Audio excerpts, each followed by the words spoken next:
Olá, pessoal, tudo bem? Espero que estejam todos bem. A gente já teve um contato em um outro momento, não sei se vocês estão lembradas, mas eu já ministrei a disciplina de radiologia para vocês, na verdade, e estou aqui de volta, tá certo? De uma forma diferente hoje, né? Através dessas aulas remotas, essas aulas online. A minha intenção, pessoal, com essa aula gravada é que vocês possam assistir no momento de vocês, porque eu estou trabalhando com outras turmas e eu sempre vejo a dificuldade. Por exemplo, no momento que a gente inicia a aula, a internet de uma cai, tem gente que mora em zona rural e a internet não é muito boa. Então, desde o mês passado que eu estou trabalhando apenas com aulas gravadas, certo? Essa foi minha intenção nesse primeiro momento. Se vocês acharem que não ficou legal, que preferem a aula online mesmo, não tem problema. A segunda aula a gente faz ao vivo, certo? Mas a minha ideia inicial foi essa. Porque vocês, estando com esse material, vocês assistem o horário que vocês quiserem, evita de, no meio da aula, uma sair para ir atender o marido, para ir atender o filho, porque não tem jeito, isso acontece, certo? É diferente de você estar fora de casa, né? Você sai de casa para assistir uma aula, ali o momento é seu, mas se você está dentro de casa, não tem jeito. Então, essa foi a minha intenção, certo? Com essas aulas. E eu espero que dê certo, tá bom, pessoal? E qualquer dúvida, vocês falam comigo, que a gente vai tirando as dúvidas, tá bom? A nossa aula de hoje é sobre o processo saúde e doença. É uma aula que ela é muito densa, ela tem muita coisa para ler, então vocês tentem escutar com calma, tentem se isolar no momento de assistir essa aula, tá bom, pessoal? Procura estar com os slides impressos, tá certo? Para ir acompanhando, para ir fazendo anotações, tá bom? O objetivo dessa aula é apresentar as diferentes concepções sobre saúde, doença e cuidado, tá certo? A gente vai entender aqui o que é saúde, o que é doença e qual o dever do Estado nisso tudo, nesse processo, e os termos que foram estudados ao longo dos anos para se chegar a algumas teorias que a gente tem hoje, certo? E ao final a gente vai ver como é complexo a gente tentar resumir saúde e doença, tá bom? Então vamos lá, começar.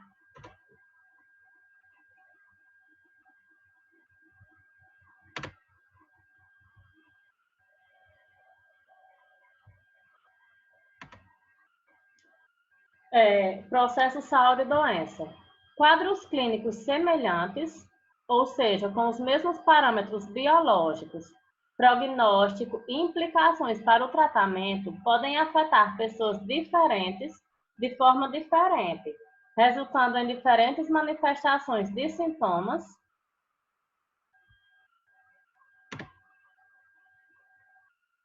e desconforto, com comprometimento diferenciado de suas habilidades de atuar em sociedade. Ou seja, muitas vezes a doença que acomete uma pessoa, às vezes acomete outra pessoa da mesma idade, do mesmo sexo, mas acomete de uma forma diferente, né? Por exemplo, às vezes a doença que acomete um negro, ela se agrava mais do que uma doença que acomete um branco, por exemplo. Ou muitas vezes uma gripe agride mais a mim do que a outra pessoa, que muitas vezes é da mesma idade. Então, o que vai definir o agravo e o processo dessa saúde e doença é o contexto que aquela pessoa está inserida, é a sociedade que aquela pessoa vive, são suas heranças genéticas, é o estado psicossocial daquele indivíduo, tá bom? A saúde, ela é silenciosa. Geralmente não a percebemos em sua plenitude e, na maior parte das vezes, apenas a identificamos quando adoecemos. Ou seja, se eu perguntar, por exemplo, o que é ter saúde? Ter saúde para mim, eu não estou sentindo dor. Não, eu tenho pressão alta, mas se minha pressão estiver boa, eu estou saudável. Então, o contexto saúde e doença, ele é um contexto muito amplo e muitas vezes a definição muda de acordo com a pessoa que eu pergunto o que é ter saúde e o que é estar doente para ela. Existe uma relação de reciprocidade entre a normalidade e a doença. Os mesmos fatores que permitem o homem viver podem causar doença. Por exemplo, alimentação. Se eu tenho uma boa alimentação, é muito mais simples eu controlar a minha diabetes. Se eu tiver diabetes, né, claro. Eu controlar a pressão. Eu evitar problemas de gorduras no sangue. Já pessoas que têm uma alimentação desregrada, comem de tudo, principalmente produtos industrializados, são pessoas mais susceptíveis a ter doenças relacionadas à alimentação. A mesma questão da água. Se eu tenho acesso à água potável, eu estou evitando de ter diarreias, né? Já pessoas que não têm essa água potável, bebem água que tem contato com esgoto, são pessoas que estão mais suscetíveis a adoecer por conta dessa água contaminada. Então, aí vem o ar, vem o clima, vem a habitação, vem as relações familiares e sociais. O processo saúde e doença constata que ele vai nos remeter à reflexão de que o processo saúde, doença, adoecimento ocorre de maneira desigual entre os indivíduos, classes e povos, recebendo influência direta do local que os seres ocupam na sociedade. Peraí, pessoal, deixa eu ajeitar essa abazinha aqui. Certo? Evidências mostram que pessoas com menores rendas estão associadas a uma pior condição em termos de saúde. É como eu falei, uma pessoa como essa pessoa da foto, que vive em um lixão, que tem contato direto com o lixo, muitas vezes até come alimentos encontrados no lixo, são pessoas mais suscetíveis a adoecimento, né? Diferente de uma pessoa que trabalha sobre uma iluminação boa, que trabalha sentado, que trabalha no clima agradável, no ar agradável, né? Então, o processo saúde e doença representa o conjunto de relações que produz e condiciona o estado de saúde e doença de uma população que se modificou nos diversos momentos históricos. Ao final dessa aula, eu vou deixar essas perguntas e eu quero que vocês me mandem essas respostas, só que não de acordo com, claro, de acordo com a aula, mas eu não quero que vocês tirem as respostas dos slides. Eu quero que vocês respondam de acordo com o entendimento de vocês, com as palavras de vocês. O que significa ter saúde para você? O que contribui para que as pessoas tenham saúde? Então, no final da aula, você vai tentar me responder, certo? O que você faz quando adoece? O que significa para você ser cuidado? Né? Isso tudo, a aula de hoje vai gerar um contexto de saúde e doença para vocês verem o quão amplo isso tudo é. E vocês vão ver que essa questão de saúde e doença não se iniciou no ano 2000, não se iniciou, não, vem há bastante tempo, vem sendo estudado por várias civilizações, por várias pessoas, tentando entender no contexto geral o que significa saúde e doença e o que leva o indivíduo a adoecer ou ao indivíduo a ter saúde.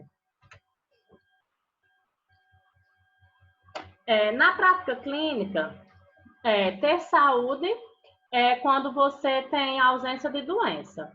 E doença é a falta ou a perturbação da saúde. De acordo com o dicionário, saúde é o estado do indivíduo cujas funções orgânicas, físicas e mentais se acham em situação normal. De acordo com a OMS, a Organização Mundial da Saúde, saúde é um completo estado de bem-estar físico, mental e social. Esse conceito da OMS é interessante porque ele vem dizer que o Estado é obrigado a prestar serviços em todos os âmbitos para que aquela pessoa tenha saúde. Ou seja, o Estado precisa fornecer moradia, emprego, renda, certo? A gente vai ver isso aí ao longo dos slides. Então, o conceito de saúde que a gente tem hoje para o pessoal da área da saúde é que saúde é um completo estado de bem-estar físico, mental e social, certo? A gente vai discutir ao longo da aula isso aí e vai ver o que, e ao final vocês vão definir o conceito de saúde e de doença, tá bom? Aqui, pessoal, eu tenho uma foto da 8ª Conferência Nacional de Saúde. O que foi essa 8ª Conferência Nacional? É o seguinte, até então, saúde era debatida apenas por órgãos, vamos dizer assim, por autoridades. Se reuniam algumas autoridades, debatiam sobre saúde e definiam regras. Só que a partir dessa 8ª conferência, houve um grande trabalho da sociedade para tentar participar das decisões, e a comunidade conseguiu. Então, se vocês olharem, eu encontrei até outra foto depois, em outro artigo, mas eu não consegui colocar aqui, porque era um artigo que eu tinha impresso. É uma foto que esse estádio ele está lotado. Ou seja, teve uma grande participação da população. É diferente da gente conversar sobre saúde, muitas vezes pessoas que estão distantes do que está acontecendo. E a partir do momento que eles puderam inserir a comunidade, eles tiveram melhores resultados, certo? A comunidade, ela ajudou a definir regras e a decidir o que era melhor para a população ou não. Então, essa conferência que teve em 1986 foi um marco, certo? Um marco na história da saúde, um marco no SUS, certo? Ainda no ano de 1986, a gente tem a Carta de Ottawa. Essa carta, ela vem como se fosse um documento para grifar os pontos que deveria ser seguido, para que se obtivesse o projeto que a gente conhece hoje como Saúde para Todos. Foi uma carta que foi feita em 1986, só que eles olhavam para o futuro. A intenção deles era que a partir do ano 2000, a saúde chegasse para todos. Independente se eu tenho condições ou não, se eu sou rica, se eu sou pobre, se eu precisar de saúde, por exemplo, do SUS, eu tenho todo o direito. Então, a carta, ela vem grifar os principais pontos que permitem à população fazer uso do serviço do SUS de uma forma igualitária, certo? Não define-se quem vai usar é pobre, rico, é negro, é branco, é índio, não. Se eu estiver em território nacional, e eu precisar usar o SUS, eu vou usar, tá bom? Então, aqui a gente tem, de acordo com a Constituição Federal, a lei do SUS. O que é que essa lei nos diz? É a conhecida Lei 8.080. Eu não sei se vocês já ouviram falar, mas essa Lei 8.080 é uma lei bem conhecida, ela cai bastante em concursos, certo? No artigo 9.6 ele diz: a saúde é direito de todos e dever do Estado. Ou seja, todos temos direito a ter saúde e é dever do Estado nos proporcionar essa saúde, garantindo, mediante políticas sociais e econômicas que visem a redução do risco de doença e de outros agravos, e ao acesso universal e igualitário, as ações e serviços para sua promoção, proteção e recuperação. Ou seja, o Estado ele tem que promover saúde, certo? Evitando que aquela pessoa adoeça, ele tem que proteger o cidadão de possíveis, não me falta a palavra, de coisas que façam com que aquela pessoa venha a adoecer, e se aquela pessoa vir a adoecer, o Estado tem que proporcionar a recuperação daquele indivíduo, que aquele indivíduo ele se recupere e ele volte a ser inserido na comunidade. Tá certo? O artigo 3º diz assim: a saúde tem como fatores determinantes e condicionantes. A gente vai voltar a falar disso aqui. Então, o que determina que eu tenha saúde? Alimentação, moradia, saneamento básico, o meio ambiente, o trabalho, a renda, a educação, a atividade física, o transporte, o lazer, o acesso a bens e serviços essenciais. Os níveis de saúde da população expressam a organização social e econômica do país. Ou seja, se eu tenho um país onde a maioria das pessoas são doentes, é um país extremamente pobre, pessoal, que não consegue oferecer esse contexto para que aquela população viva bem.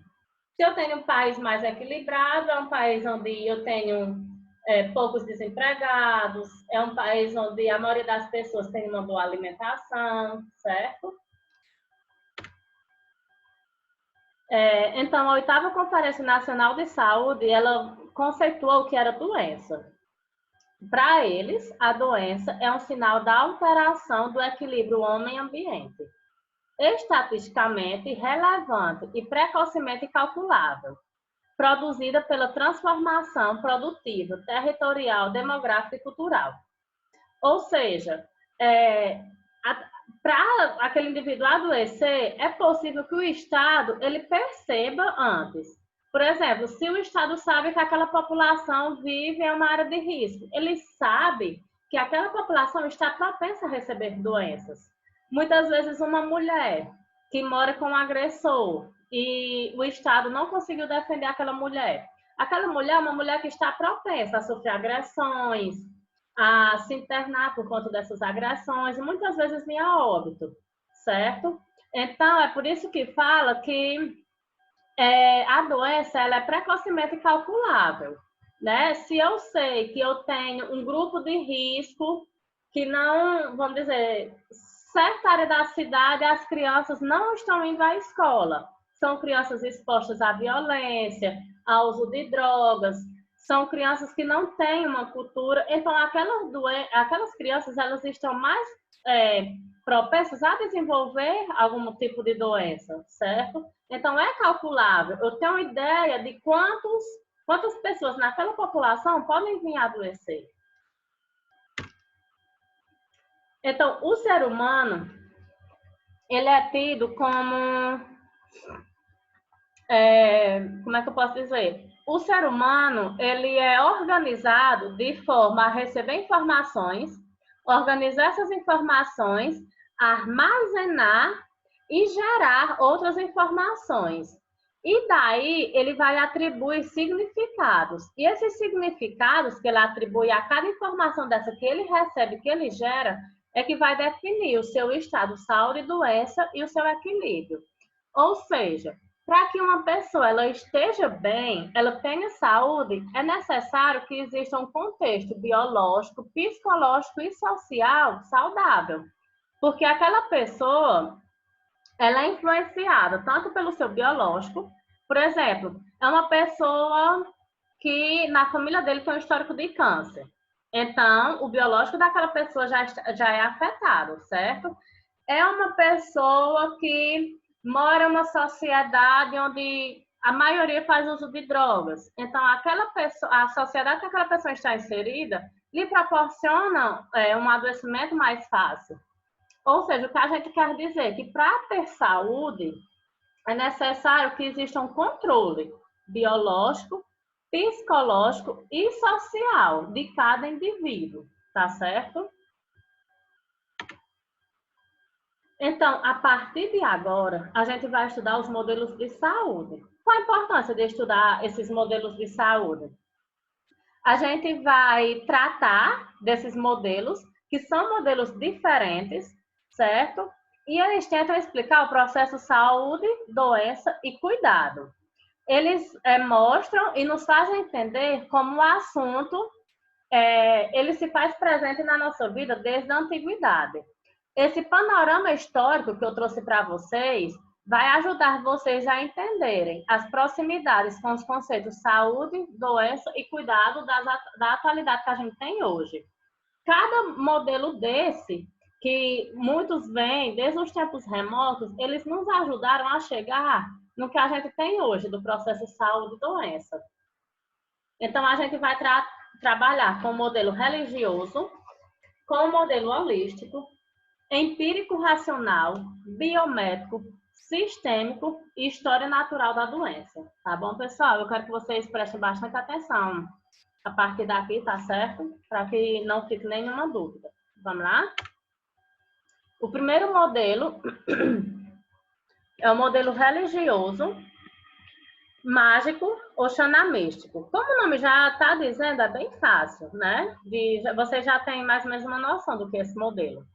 Os povos da época concebiam as causas das doenças tanto de elementos naturais como de espíritos sobrenaturais. A visão mágico-religiosa sobre a saúde e a doença, sobre como cuidar, era predominantemente na antiguidade. Os povos da época diziam que as causas das doenças eram derivadas tanto de elementos naturais como de espíritos sobrenaturais. Diziam que o adoecer era o resultado de transgressões da natureza individual e coletiva. E para o indivíduo se curar, era necessário rituais liderados pelos sacerdotes, feiticeiros, bruxas, envolvia deuses e espíritos bons e maus. E a religião, nesse caso, era o ponto de partida para a compreensão do mundo, de como organizar o cuidado. Ou seja, de acordo com o pessoal dessa época, a doença, ela tinha uma questão religiosa. Se a pessoa estava doente, ela era curada com rezas, com rituais, né? Ainda hoje a gente vê muito disso. Muitas vezes uma criança adoece, isso é bem forte na nossa cultura. A gente às vezes leva para rezar que a criança melhora. Antigamente isso era muito forte, tá, pessoal? Não tinha história de medicação, de tratar doença, não. A pessoa adoecesse, eles faziam rituais naturais, chamavam o padre, chamavam até bruxas, se falava em bruxas, para fazer rituais para que aquela pessoa se curasse, certo? O segundo modelo que a gente tem é o modelo holístico. A saúde era entendida como o equilíbrio entre os elementos e humores que compõem o organismo humano. Um desequilíbrio desses elementos permitiria o aparecimento da doença. Então, o que é esse modelo holístico? É uma medicina que se originou na Índia, que é chamada de hindu, e também na China. Também foi desenvolvida na antiguidade. Trazia uma nova forma de compreensão da doença. O modelo holístico, ele fala muito na noção de equilíbrio. Então, é o equilíbrio que vai dar origem à medicina holística. E o que é esse equilíbrio? Nesse modelo, a saúde ela era entendida como equilíbrio entre os elementos e os humores que compõem o organismo humano. Um desequilíbrio desses elementos permitiria o aparecimento de doenças. De acordo com a visão holística, o cuidado deveria compreender o ajuste necessário para obter o equilíbrio do corpo e do ambiente. Ou seja, muitas vezes, como diz, o mundo podia estar desabando, mas se você estivesse ali respirando 1, 2, 3, vamos respirar, você estava saudável, certo?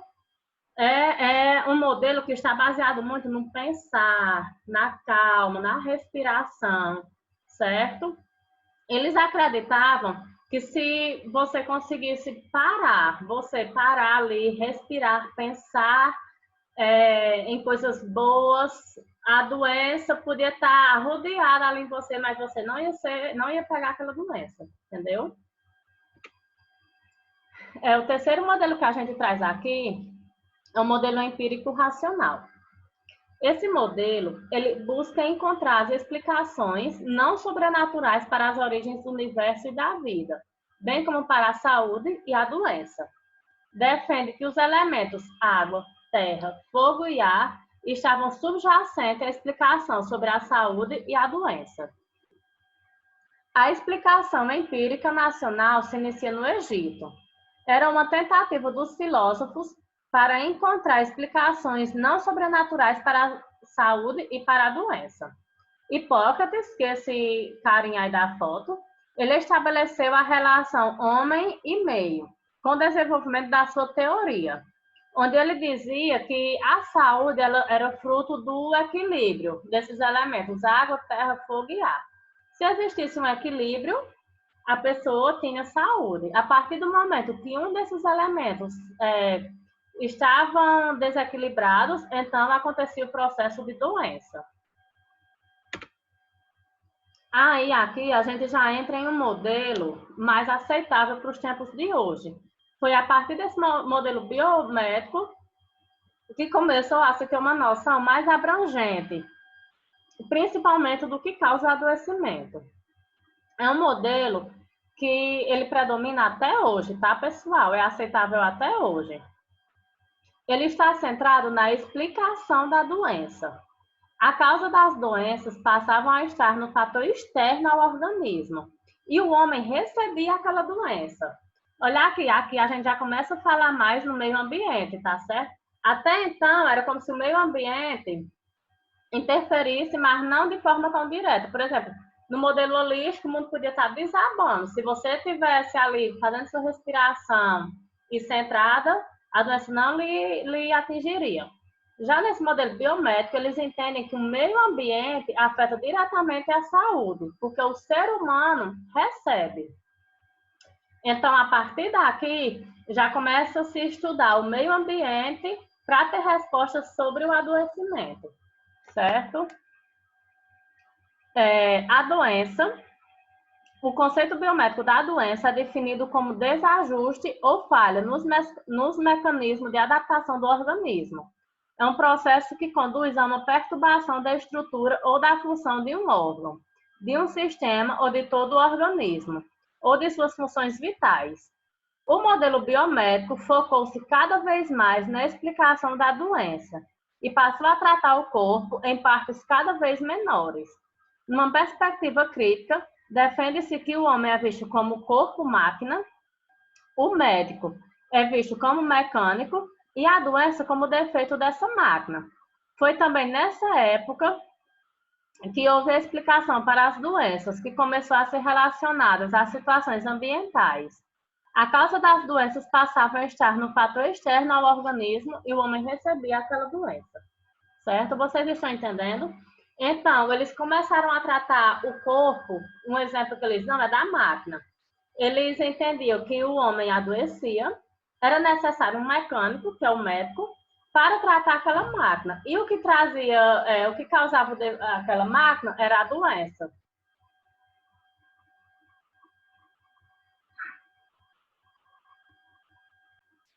Vou botar aqui, deu um probleminha, pessoal. Peraí, viu?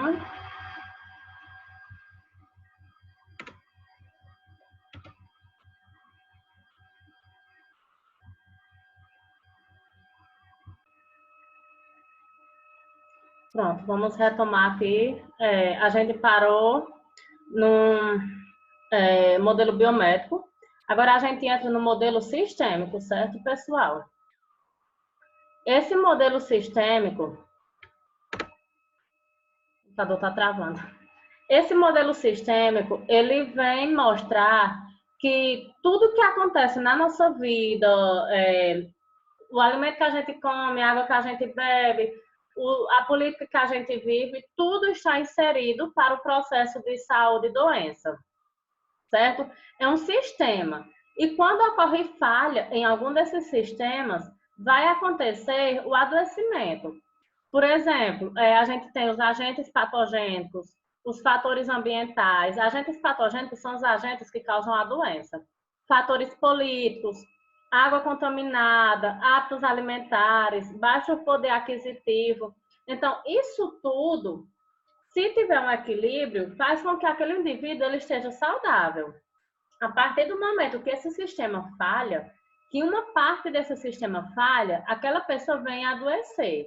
Então, parem um pouquinho, dê uma analisada nesse gráfico que eu coloquei, tá bom? Que aí vocês vão ver alguns modelos, como falta de escolas, pobreza, falta de estímulo da agricultura, alimentos contaminados. Tudo isso são modelos que eram tidos como modelos que precisavam estar em harmonia, tá bom? O último modelo, a gente vai falar do modelo da história natural das doenças. É um modelo processual. Apresenta uma dimensão basicamente qualitativa de todo o ciclo. Divide em dois tempos. O doença é o processo pré-patogênico, que é quando a pessoa ainda não tem a doença, e o processo patogênico, que é quando o indivíduo ele já está doente. Tá bom? Esse modelo aqui, ele busca explicações no processo de saúde e doença, tentando entender o que de fato ocasionou aquela doença. Não, a pessoa adoeceu por conta da água. Sim, mas o que tinha naquela água? Tá entendendo? Esse modelo da história natural da doença, eles tentam entender o que de fato fez aquela pessoa adoecer. Ele ajuda a compreender os diferentes métodos de prevenção e controle das doenças. É um modelo também que ainda é usado, tá, pessoal? Porque ele ajuda a prevenir, a controlar, a evitar as doenças. Aqui no gráfico, a gente vê nesse triângulozinho onde tem AG, que é o agente, o H, que é o homem, o MA, que é o meio ambiente. Ou seja, tudo isso é determinante para que uma doença venha ou não a ocorrer. O homem, os agentes, que são os agentes patogênicos, como, por exemplo, a larva do mosquito da dengue, né? E o meio ambiente. Então, a partir do momento que acontece uma desarmonia com algum desses determinantes, o homem vem a adoecer. E essa doença, ela pode levar à morte, ela pode se tornar uma doença crônica, que é quando a pessoa não consegue mais se curar e vive com aquele sintoma. Quando a pessoa se cura, mas fica com alguma sequela, um exemplo de cura com sequela. Por exemplo, a pessoa sofreu um acidente, não morreu, mas ficou paraplégico, não anda mais. É uma cura com sequela, tá, pessoal? E quando a pessoa tem a cura total, tá bom? Quando eu falar acidente, entendam que acidentes também estão envolvidos no processo de saúde-doença, tá certo? Acidente é tido como uma doença, tá certo? Então, a doença não pode ser compreendida apenas por meio de medições fisiopatológicas, pois quem estabelece o estado da doença é o sofrimento que aquela pessoa se encontra, a dor, valores e sentimentos expressos pelo corpo que adoece. Ou seja, muitas vezes eu tenho uma doença grave, mas eu consigo trabalhar, eu consigo cuidar da minha família. Já outras pessoas têm, às vezes, a mesma doença, no mesmo estágio, mas que está totalmente debilitado. Então, a questão de doença varia muito de uma pessoa para outra, de um organismo para o outro. Tá bom, pessoal? Então, quais são, o que a gente viu até agora, quais são os determinantes do estado de saúde de cada indivíduo? A gente tem o determinante biológico, os serviços de saúde, o estilo de vida e o ambiente. Isso tudo vai determinar se aquela pessoa ela vai conseguir ter saúde ou não. Por exemplo, um determinante biológico, herança genética. Uma pessoa que tem muitos antepassados na família dela que morreu de câncer. É uma pessoa que tem uma grande chance de ter o câncer, certo? Por exemplo, características raciais. Tem doenças que acometem mais uma raça do que outra, certo? Por exemplo, a anemia falciforme, é uma doença que dá na hemácia do sangue, é uma doença que acomete mais um certo tipo de raça do que outra raça. Sexo, idade, certo? Então, isso é um determinante biológico. Outro determinante que a gente tem são os serviços de saúde. A prevenção e a promoção, se aquele serviço ele dá condições de prevenir a doença e de promover saúde, se aquele serviço de saúde ele vai proporcionar o tratamento adequado para aquela pessoa que está doente, se o serviço de saúde proporciona uma reabilitação para que aquela pessoa possa ser inserida novamente na sociedade, né? Outro determinante, o ambiente, né? O ambiente socioeconômico, se aquela pessoa trabalha, se aquela pessoa tem um salário, se aquela pessoa mora próximo a fábricas que às vezes tem um ruído muito alto, se aquela pessoa mora próximo a lugares onde tem esgoto a céu aberto. E outro determinante é o estilo de vida. Aquela pessoa tem acesso a lazer, aquela pessoa tem acesso à recreação, aquela pessoa pode sair para brincar com os filhos, as crianças daquela comunidade brincam, ou passam o dia sem fazer nada, muitas vezes têm até acesso às drogas, né? Aquelas pessoas têm vícios de fumar, de se alimentar mal, de hábitos deletérios, né? Então, tudo isso, o estilo de vida que a pessoa leva, também é um determinante social, também é um determinante de saúde. Nesse estilo de vida entra também o trabalho. Muitas vezes tem pessoas que trabalham em atividades que os levam a adoecer depois. Por exemplo, digitadores, pessoas que trabalham com computação, podem desenvolver doenças nas articulações das mãos. Pessoas que trabalham sob um sol muito quente podem desenvolver câncer de pele. Então, isso tudo vai do estilo de vida da pessoa. Então, determinação social. As oportunidades com que contam as pessoas para satisfazerem suas necessidades e desejos não diferem de forma aleatória, nem devido a outros fatores ambientais, genéticos ou biológicos. São calculadamente diferentes, principalmente porque têm a sua base na estrutura social, especialmente nos processos de produção e distribuição de bens escassos. Então, a gente viu os determinantes da saúde. O que é que determina que eu tenho saúde ou não? A biologia, serviço de saúde, estilo de vida, ambiente. Agora, a gente vai ver as causas que determinam essa saúde. O que leva uma doença a acontecer, certo? E as teorias causais, certo? O que leva uma doença a acontecer são os fatores determinantes e condicionantes dessa doença, que a gente vai entender agora os quais são. Teorias causais. A gente tem a teoria da unicausalidade e da multicausalidade. A uni é quando uma única coisa, é uma teoria que diz que uma única coisa causa o adoecimento do indivíduo, certo? Foi através do estudo dessa teoria que teve a descoberta das bactérias, tá bom? Eles conseguiram, através de estudo, descobrir que existiam bactérias que eram que causavam doenças e mortes. Quem fez esses estudos foi os pesquisadores Pastel e Koch.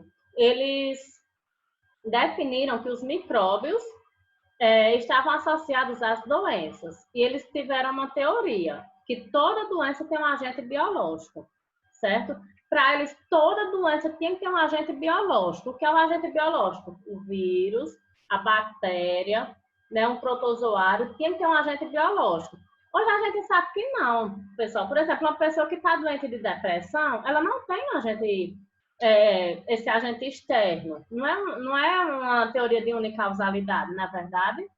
E a partir daí, foi desenvolvida a era dos antibióticos. Desenvolveram a penicilina e começaram a usar esses antibióticos para fazer tratamentos. Outro que estudou as teorias causais foi John Snow. John Snow, ele foi o pai da epidemiologia, na verdade. E a teoria dele é aceita até hoje. Ele foi um médico inglês, considerado o pai da epidemiologia moderna. Ele demonstrou que a cólera era causada pelo consumo de águas contaminadas com matérias fecais, que a água contaminada com fezes causava a cólera. Então, o que ele fez? Como ele conseguiu provar isso? Ele estudou, ele percebeu que as pessoas morriam mais em uma certa área da cidade. E ele percebeu que nessa área tinha um poço, que era o poço de onde as pessoas tomavam água. Então, ele conseguiu isolar aquele poço e a partir do momento que ele isolou aquele poço, as pessoas pararam de adoecer e pararam de morrer de cólera. Então, John Snow, ele conseguiu provar que quando se tem um estudo epidemiológico da sociedade, você consegue tratar as pessoas e prevenir. Você consegue tanto promover saúde como prevenir doenças. Então, a partir daí, começou a se estudar doença através de meios epidemiológicos, certo?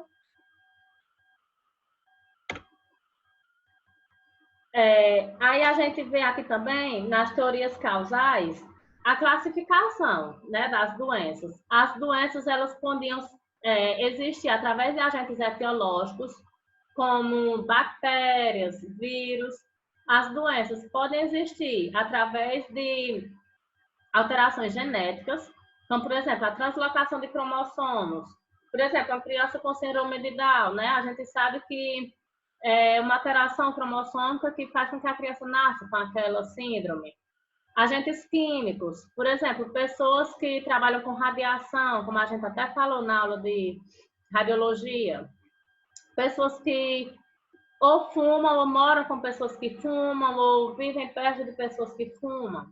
Agentes físicos, radiação, barulhos, pessoas que vivem perto de locais que tem muito barulho, o impacto de veículos, e agentes psíquicos ou psicossociais, o estresse, o desemprego, pessoas que precisam migrar, às vezes estão inseridas, moram perto da família, mas precisam ir embora.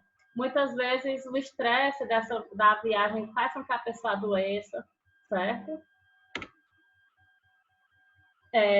E a gente tem agora a multicausalidade, ou seja, nem toda doença tinha origem apenas no agente etiológico. Havia infecção sem doença. Por exemplo, a pessoa estava infectada com o vírus, mas ela não adoecia. Hoje a gente vê muito disso. A gente vê o tempo todo falando na televisão, muitas vezes você não sabe que você está infectado, mas você está passando o vírus. Ou seja, existe a infecção sem a doença. E existem aquelas doenças que não são infecciosas. Eu estou doente, mas eu não transmito aquela doença para outra pessoa, certo? E a partir da multicausalidade, percebeu que existem vários outros fatores que estão envolvidos nesse processo de saúde e doença. É uma tríade, na verdade, entre o hospedeiro, o meio ambiente e o agente causador. Tudo isso junto é que vai definir a causa daquela doença. Então, deixa eu ver aqui só um pouquinho. Nessa teoria, a gente começa a estudar vários parâmetros que definem o que pode levar uma pessoa a não adoecer. Por exemplo, no ambiente físico, o clima, se estiver muito quente, né, leva a uma desidratação, pessoas que têm pressão alta, às vezes, sofrem com falta de ar, a umidade relativa do ar, a temperatura, o ambiente biológico, os seres vivos da Terra, como por exemplo, um local onde eu tenho uma grande concentração de ratos, por exemplo, é um ambiente biológico propício para doenças, né? E o ambiente social. São as características sociais, econômicas, políticas e culturais que fazem com que aquela população venha ou não adoecer. A saúde de uma população depende intimamente da relação que se estabelece com o meio ambiente e com o indivíduo, certo? Aí a gente viu os fatores do ambiente. Agora a gente vai ver os fatores do hospedeiro, do ser humano. Aí vem a herança genética, por exemplo, alterações cromossômicas, que a gente já falou. Vem a anatomia daquela pessoa, a fisiologia do organismo, a imunidade natural, a idade, o sexo, a raça, tudo, pessoal, tudo é um motivo de estudo para saber se determinou ou não aquela doença acontecer, certo? O estilo de vida que aquele indivíduo vive, controle social, usuário de drogas, fumantes. Se vocês pararem para observar, o conteúdo ele é complexo, ao mesmo tempo ele é simples, porque ele é redundante. Eu falo e a minha fala fica voltando o tempo todo para o mesmo aspecto. Porque o que se percebeu com o passar do tempo? Que a saúde ela depende intimamente de um contexto em que aquele indivíduo vive, certo? E a saúde ela não depende somente de um agente etiológico existir ou não. Se aquele hospedeiro, que é o indivíduo, se ele está inserido em uma sociedade X ou Y, certo? Então a gente percebe a necessidade de estudos para prevenção e promoção de saúde de várias doenças que a gente pode ser acometido a todo tempo, certo? Então, quais são as ações que são necessárias para intervir nesse processo de saúde e doença? Por exemplo, em relação à herança genética, o que eu posso fazer? Aconselhamento genético. Um exemplo muito claro desse aconselhamento genético é o que a gente via falar muito antigamente, por exemplo, se casar primo com primo, a criança nasce com alguma deficiência. Hoje, se casar primo com primo, pode-se evitar essa deficiência, porque tem vacinas contra isso, tem tratamentos, né?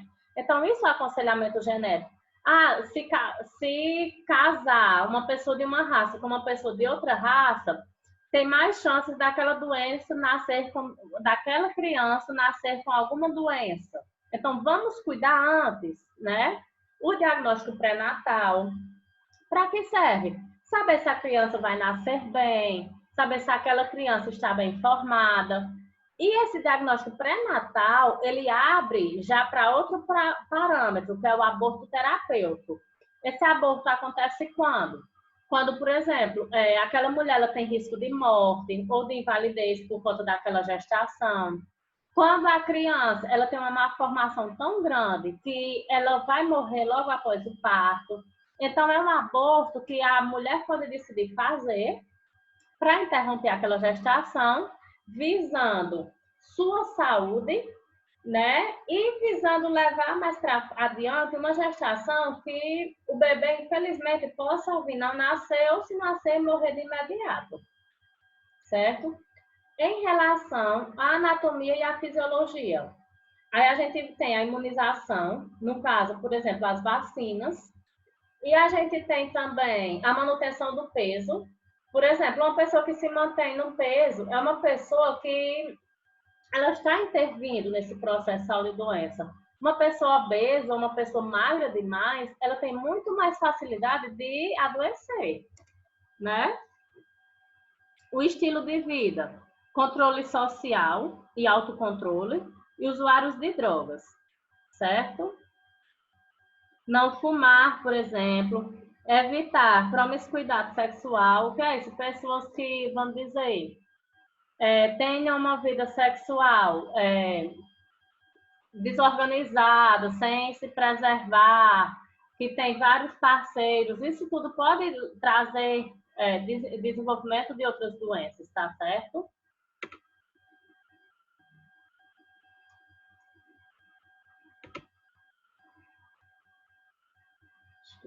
Aqui. Pronto.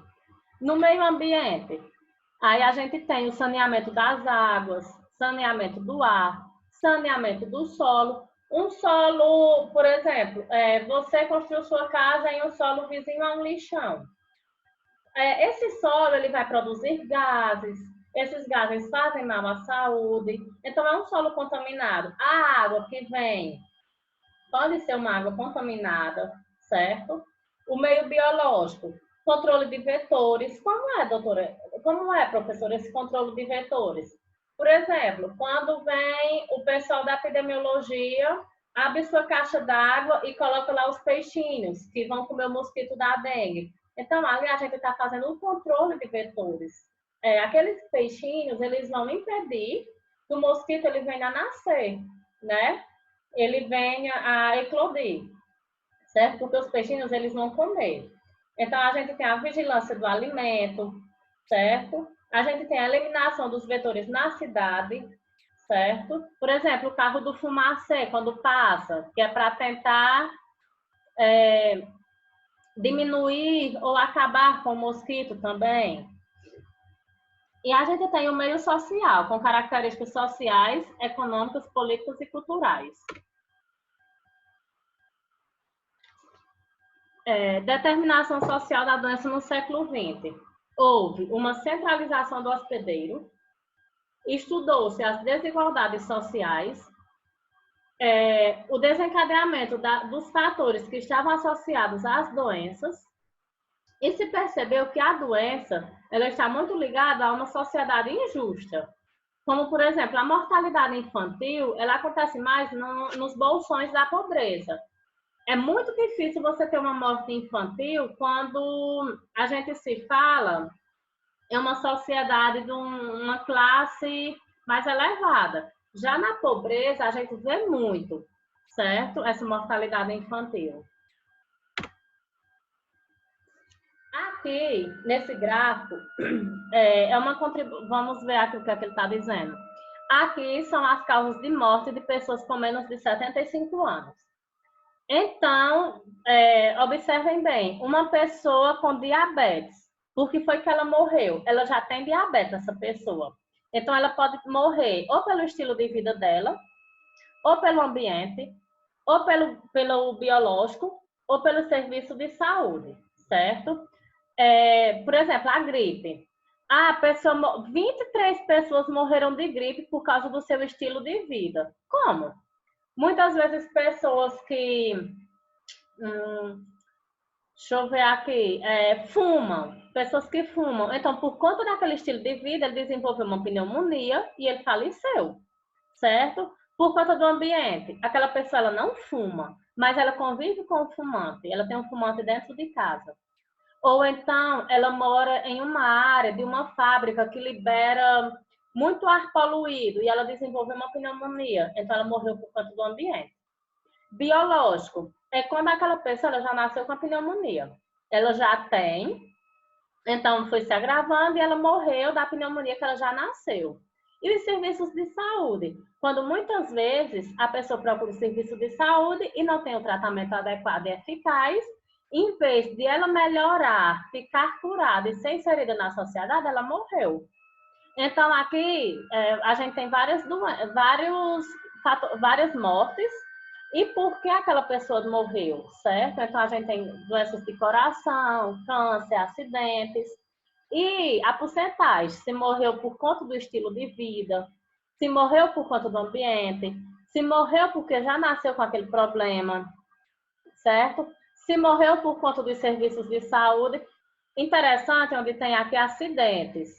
E a gente vê que a pessoa morreu biologia. Gente, a pessoa já nasceu para morrer de um acidente? Não, pessoal, por exemplo, a pessoa ela sofre um problema cardíaco e ela está dirigindo e na hora ela sofre um ataque cardíaco. Então ela bate o carro e ela vem a óbito por conta. Então ela morreu de acidente, mas ela já tem uma doença pré-existente, entendeu?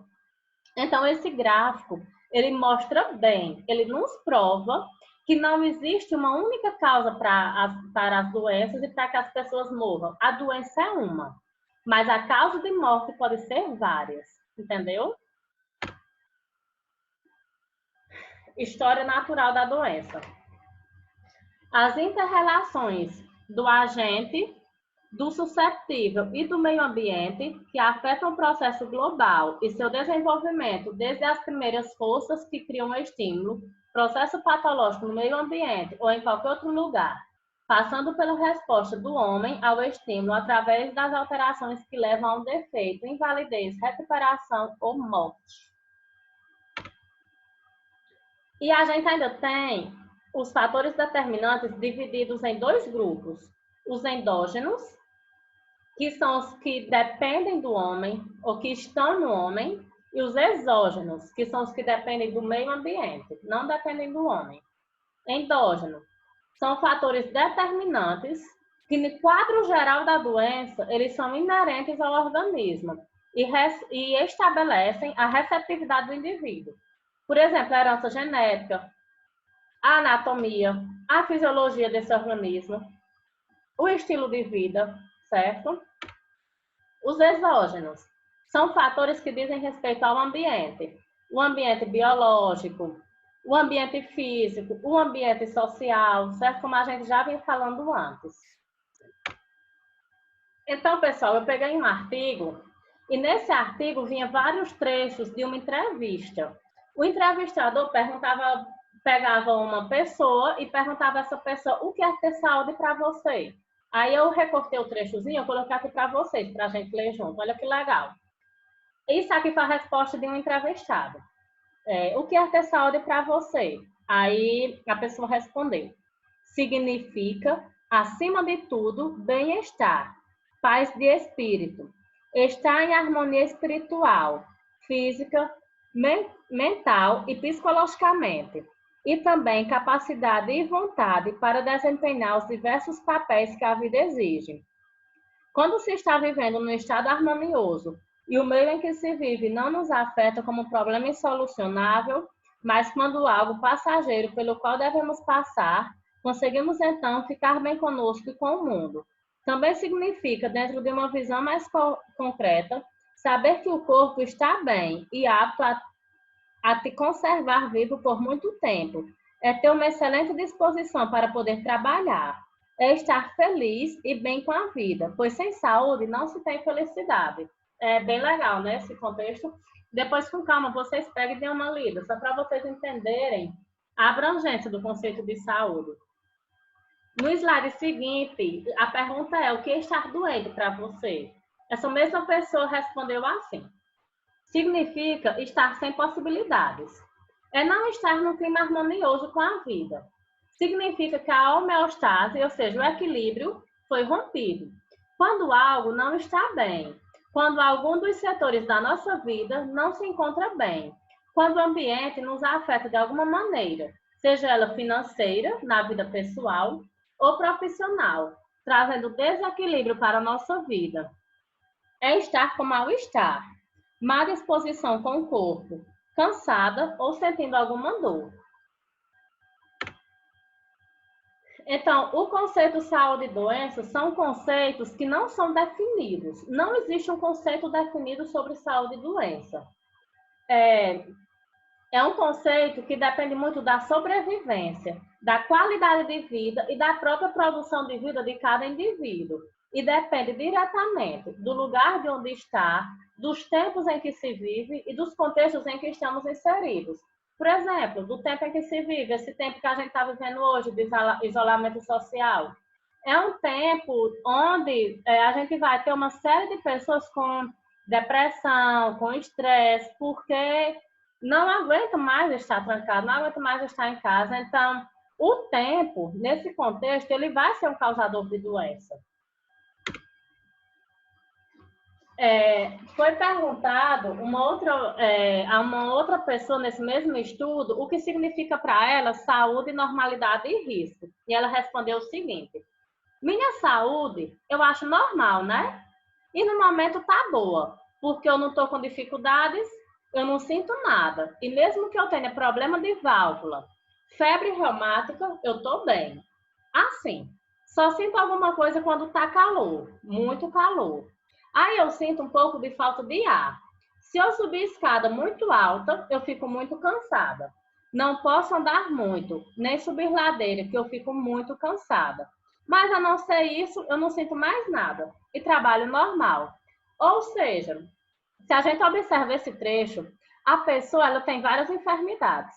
Ela não pode subir escada que ela falta ar, ela tem problema cardíaco, ela tem febre reumática, mas como ela não está sentindo nenhum sintoma, para ela está tudo bem. Ela está normal. É como ela disse, se ela conseguir trabalhar normal, é como se para ela tivesse com saúde. Certo? Então, saúde muitas vezes é uma questão de normalidade do organismo, de homeostase e de equilíbrio. Muitas vezes eu estou saudável neste momento, mas ao final do dia eu sinto uma dor de cabeça, eu posso torcer o pé. Então, eu passo do meu estado de saúde para um estado de possivelmente doente. Então, vamos ver, a partir de agora, a promoção e a prevenção de saúde. O que é promoção e o que é prevenção na área da saúde, certo? Então, promover é dar impulso, originar, gerar saúde. Não se dirige a determinada doença. Por exemplo, se eu tiver uma boa alimentação, eu não vou estar tratando apenas uma doença, não estou promovendo saúde de apenas uma doença. Eu estou evitando diabetes, eu estou evitando hipertensão, eu estou melhorando o meu sistema imunológico. Então, eu estou promovendo saúde. A promoção, ela não foca em uma doença só, certo? Aumenta a saúde e o bem-estar, transforma a condição de vida, acontece intersetor, ou seja, está envolvido vários setores para que essa promoção aconteça. A qualidade de vida melhora, como alimentação, justiça social, renda, educação. Fortalecimento, capacidade individual e coletiva para lidar com os condicionantes de saúde, capacidade de escolha e empoderamento. Tudo isso é promoção de saúde. Já a prevenção. Prevenir quer dizer preparar, chegar antes. evitar ou impedir que aquela doença aconteça. Eu estou prevenindo. Quando eu previno, eu preciso conhecer a história natural da doença. Eu vou controlar a transmissão daquela doença, certo? Aí aqui nesse quadro a gente tem a diferença de prevenção e de promoção, bem básica. Por exemplo, na prevenção, a saúde eu tenho a ausência da doença. Já na promoção, eu tenho um conceito positivo e multidimensional, onde eu preciso promover essa saúde. Na prevenção, é uma estratégia única para tratar a doença. Já na promoção, são estratégias diversas que se complementam. Por exemplo, boa alimentação, exercício físico. São várias estratégias que se complementam para me proporcionar uma boa saúde, uma melhor qualidade de vida. O objetivo geral da promoção da saúde é promover a qualidade de vida e reduzir a vulnerabilidade e os riscos à saúde relacionados aos seus determinantes e condicionantes. Modos de viver, como trabalho, habitação, ambiente, educação, lazer, tudo que a gente já vem falando desde o início até agora é o objetivo para que se consiga essa promoção de saúde. Não adianta muitas vezes eu fazer exercício físico 5, 6 vezes na semana, só que minha dieta ser totalmente desregrada, comer apenas enlatados, é um conjunto. Eu preciso de todos os pontos funcionando para que eu consiga essa promoção correta de saúde. As ações, elas são específicas e priorizadas, como alimentação saudável, prática de atividade física, controle do fumo e do álcool, do uso do fumo e do álcool, redução de acidentes de trânsito, prevenção contra a violência, principalmente a violência doméstica, estímulo à cultura de paz. Ou seja, muitas vezes as crianças que chegam da escola e não têm o que fazer em um ambiente de risco, ficam soltas na rua. São crianças que estão propensas a ter, como é que eu posso dizer? A ter um acesso mais fácil às drogas, diferente de uma comunidade em que insere aquelas crianças em atividades pedagógicas, como futebol, como balé.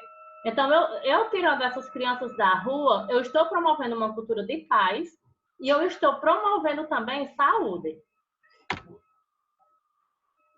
Aqui eu coloquei algumas imagens e a gente vai definir a diferença. Vocês vão me ajudar e vão me dizer se essa imagem ela está relacionada à promoção ou à prevenção de saúde. Só relembrando, a promoção, eu vou gerar saúde, eu vou impulsionar, eu vou promover. Já a prevenção, eu vou chegar antes, eu vou evitar que uma doença aconteça. Vamos lá. Esse pessoal andando na trilha, o que quer dizer? Promoção, né? Porque quando eu tenho esse momento, eu tenho contato com a natureza, eu estou conversando com outras pessoas, então eu estou promovendo saúde. As crianças brincando, foi como eu acabei de falar, é uma promoção. Essas crianças, elas estão em outro contato social, elas não estão em frente ao computador, estão interagindo umas com as outras, então elas estão promovendo saúde, elas estão no âmbito de promoção de saúde.